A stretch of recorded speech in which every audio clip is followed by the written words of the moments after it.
Hello everyone. In this video, I want to speak about Neptune and Saturn, both preparing to station retrograde in the next 1 to 2 weeks. So Saturn stations retrograde first at the very end of this month, and then a few days later, Neptune stations retrograde. This stationing has a lot of significance. In general, I always place a lot of significance on stationing. I describe it as if the planet is conjunct itself, right? There becomes a very strong emphasis on whatever that planetary function symbolizes. So there's like this internalization process going on where we're all drawn to go more within and reconnect with what's really going on, what's the teaching, what's the medicine of that particular function within us. So it's not just that they're both happening at the same time. This retrograde will be the final retrograde cycle before they then both move forward to join each other at the Pisces-Aries cusp next year. And they'll be moving in and out of this conjunction for a while after them. It's a very profound process. Right now, Saturn and Neptune are completing a whole cycle at the very end of Pisces, that point which actually symbolizes the culmination of all things. Let's unpack this. Saturn itself, we know, corresponds to time, space, structure, form, definition. Right? All things that have form develop that in time. The basic Saturn dimension of our lives says you're an adult, you have responsibilities. It might be you gotta pay your bills on time, you have to show up for work on time, or you're taking a test, you gotta make sure you prepare for that test. All the various ways in which we are each learning throughout our life to adequately foster the conditions within time and space relative to what we need to do, the roles that we're here to achieve and embody in life. We learn responsibility. And a key distinction within Saturn is inner responsibility, orienting from an inner guide, an inner ethic, an inner compass, as opposed to just doing the right thing or always struggling, never embracing and accepting for oneself necessary limits and restrictions. That's Saturn. People say Saturn's reality. Saturn's not reality. Saturn is the conditioning factor of reality. Reality, with a capital R, is Neptune. Right? That which is essentially true, that which is real, eternal nature, that which we are, our true self, unconditional love, God, source, present moment, all of these things, that which is kind of hard to describe, but it's essentially immanent, Neptune. When we put them together, we're looking at a very important and essential cycle. Essentially, Saturn being physical reality, that which is conditioned, Neptune being consciousness, which itself is unconditioned. We're looking at the forms that we create to embody and make workable that which is essentially true, to integrate that in our physical human lives. And I want to unpack a couple dimensions of this and speak to why this is so deep and real and internal right now with Saturn and Neptune moving retrograde. We can say Neptune is not the world, right? It's nothing that you can see. Neptune is the faith that we have in what is unseen, in that which you can't prove, but you give your full trust and your faith in it, and it's more powerful and more real than anything that you can tangibly hold on to. That's the nature of Neptune. Just by itself, this can easily become a point of bypassing, right? You can say, well, the world's not real, and that doesn't do much for you when your mortgage is due the next day. So let me tell you a little story. I've been writing my newsletters. They started off as this bi-monthly new moon, full moon teaching since around 2010, 2011. At that time, I had zero ambition to promote anything, to advertise. I wasn't doing it to gain a following. I don't think once at all I even had the thought to promote a course, a class, a product, a service for like 8 or 9 years, I think. Maybe if that happened once or twice. It didn't really cross my mind because I was just sort of writing. It was just what I was doing. And I remember a very strong sense of I didn't want to soil and dirty the purity of that space, right? People are receiving this, and maybe if they're inspired, they'll reach out, they'll go to my website, they'll share word of mouth, people will get my newsletter and they'll know to reach out to me. And that happened, right? It grew, very organically. Every week that I would put a newsletter out, I would get all these new subscribers. And that was very cool. And I didn't want to bring too much of my ego into it. I didn't want to become a business person trying to get money, trying to get clients. In fact, orienting my life from the point of view of I need to figure out how to make money never felt good. And I didn't really need to do that. I was either renting an apartment, living in my car, or building and living in a van. All of those things didn't require a whole lot of overhead being a single guy. This all changed when I began my family. I was faced with a very stark and difficult reality. I'm definitely not earning enough income. So I had to face some decisions. I needed to teach a course, but either that or get a job, right? Teaching and evolutionary astrology being my forte, I needed to step more into it. And to step more into it means promoting. It means people have to know that I'm teaching. I began my YouTube channel actually in 2015. I don't think once did I ever become interested in like reaching 1,000 or monetizing or a goal. I never had that. There was like a point, I think in 2018, where I was still kind of innocent. And a video of mine reached like 700. And that was cool. I was excited about that. But I didn't like go and check my stats or research how do I break 1,000. These things weren't happening for me.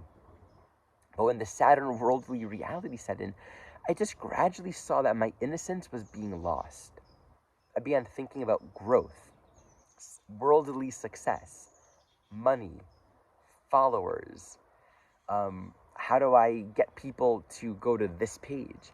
How do I do that without feeling like a horrible person?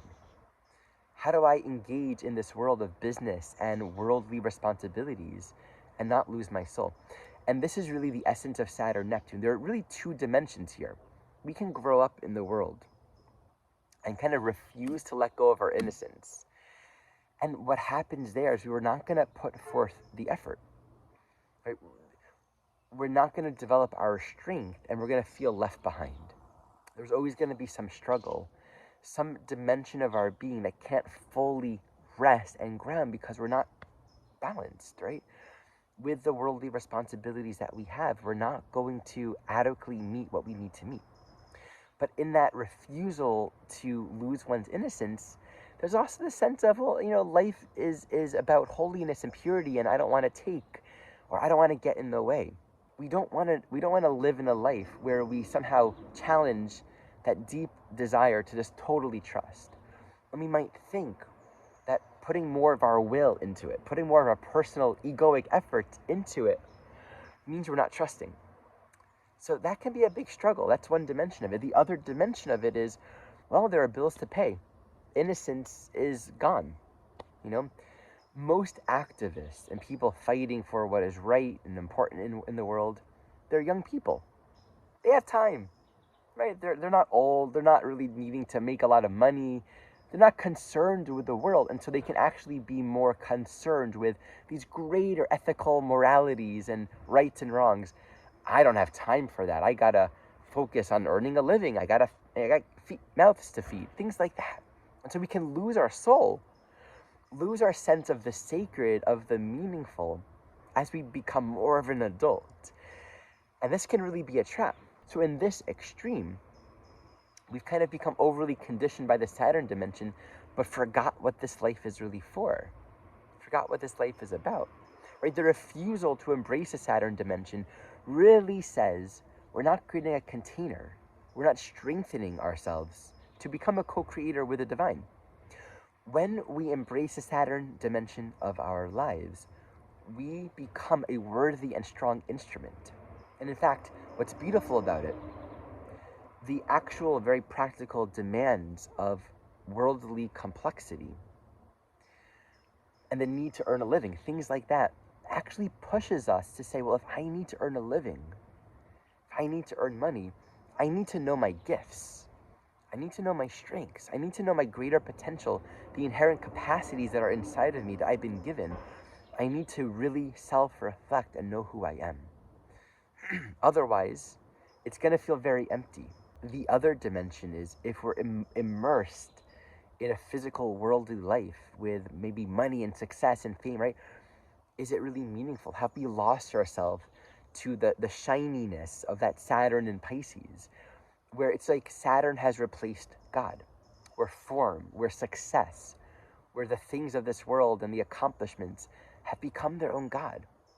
So this Saturn Neptune retrograde is inviting this deep sort of, it could be a somber self-reflection of what is really going on here.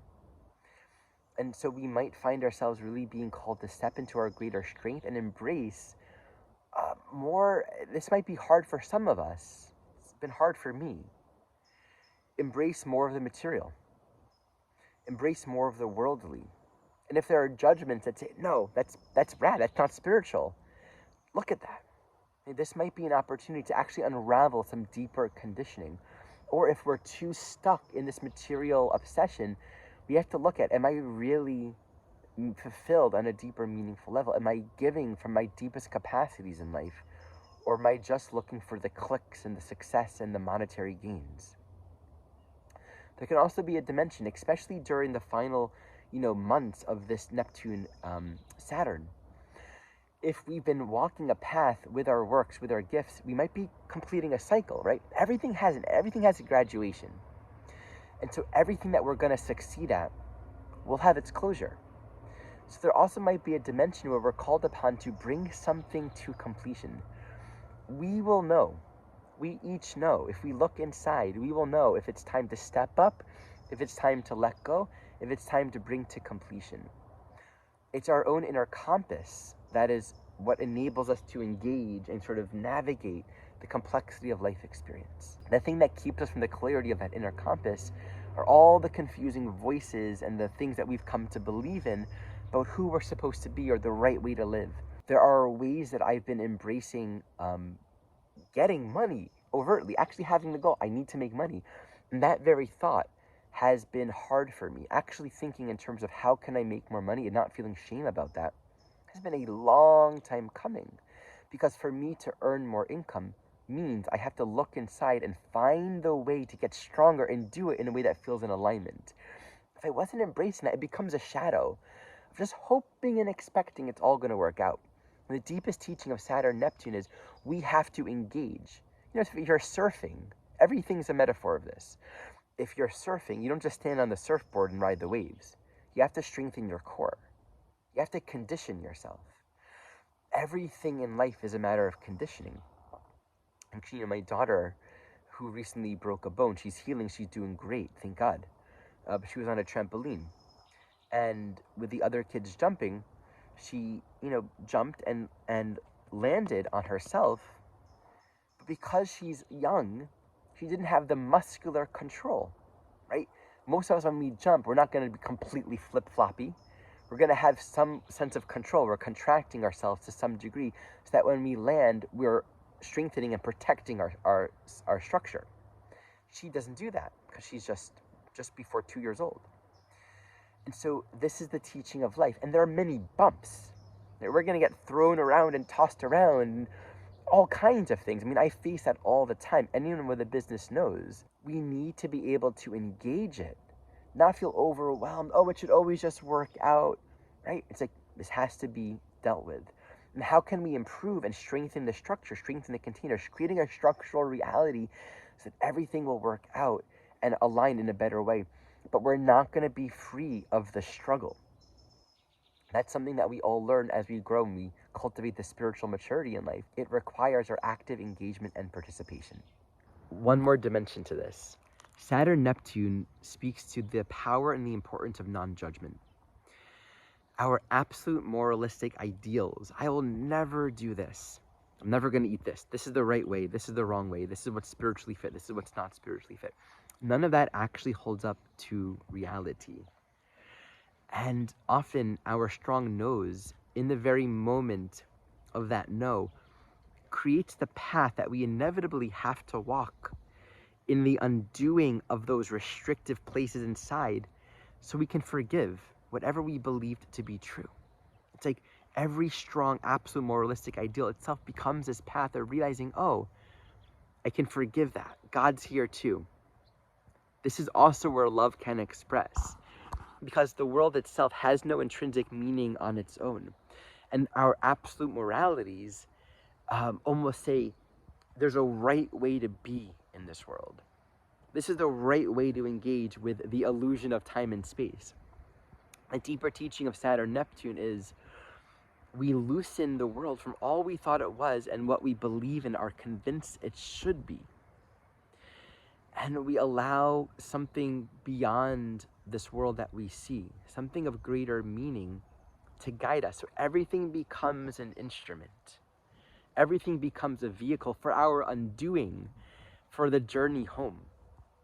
And wherever our minds are just sort of so hardened and fixed on, I'm never gonna do this thing. I've had so many of those. And it's humbling, We can get to a point where it's, I'm never gonna eat a certain kind of food, and then our body is, needing some kind of nutrition. We can deny it, we can ignore it, or we can open our hearts to it. And there's a loss of innocence, right? Like for me, eating meat at a certain point was a huge shift for me. And of course, are there other ways around it? Maybe there are. And maybe other people will find other ways to get what they need nutritionally without going into meat. But that's for each individual to decide. If I'm going to be absolutely certain that a certain way is objectively, universally wrong, universally unethical, I better make sure that I'm living that in every single regard. Because then I'm going to meet all kinds of people that are not being ethical, that are misguided. And is that true? Is that really how it works? So we learn non-judgment. We learn to heal the strong nose. And then we get to really see other people's path. And we say, I can't judge what you're doing. I can't judge the decisions you're making. I don't know what the contours of your undoing are. I respect your own self-agency to engage with your inner compass. That's what we're all doing. And that's what we're learning to honor and respect for ourselves and for one another. I am very excited to announce a series that I've been wanting to teach for about a few years now.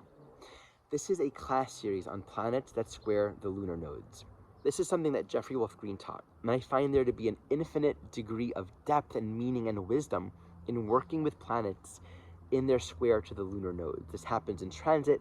Many natal charts will have this configuration. In this class series, we're going to be looking at a planet squaring the nodal axis in each class. We're going to work with a diversity of nodal configurations, nodal polarities, different kind of nodal rulership configurations, all kinds of possibilities in which we can work with planets that